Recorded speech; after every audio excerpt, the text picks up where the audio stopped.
এক স্কুলের হেডমাস্টার তার স্ত্রীকে সাথে নিয়ে তার এক বড়লোক বন্ধুর বাড়ি দাওয়াত খেতে যাবে। সে হেডমাস্টার তার স্ত্রীকে জিজ্ঞেস করলো, আমার বন্ধুর বাসার কেউ যদি তোমাকে জিজ্ঞেস করে যে হেডমাস্টার তোমার কি হয়, তাহলে তুমি কি বলবে? হেডমাস্টারের স্ত্রী বলল, কেন, আমি বলবো আমার স্বামী হয়। হেডমাস্টার বলল, সর্বনাশ, এই কথা বললে তো সবাই বুঝেই যাবে তুমি যে লেখাপড়া জানো না, তোমাকে একটু স্মার্ট হতে হবে। তুমি বলবা যে হেডমাস্টার হচ্ছে আমার হাজবেন্ড। তার স্ত্রী বলল, যথা আজ্ঞা মহারাজ, আপনার সিদ্ধান্তকে অগ্রাধিকার দেওয়া হবে। যে কথা সেই কাজ।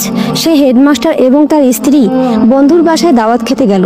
তার বন্ধুর বাসার লোকেরা হেডমাস্টারের স্ত্রীকে জিজ্ঞেস করলো, হেডমাস্টার আপনার কি হয়? সে হেডমাস্টারের স্ত্রী বলল, আমার হাফ প্যান্ট হয়। লোকেরা বলল, কি হয়? সে আবার বলল, আমার হাফ প্যান্ট হয়। এই কথা শুনে হেডমাস্টার মাথায় হাত দিয়ে বলল, এই অশিক্ষিত বউ, তুই তো আমার ইজ্জত নিলাম করে দিলি রে।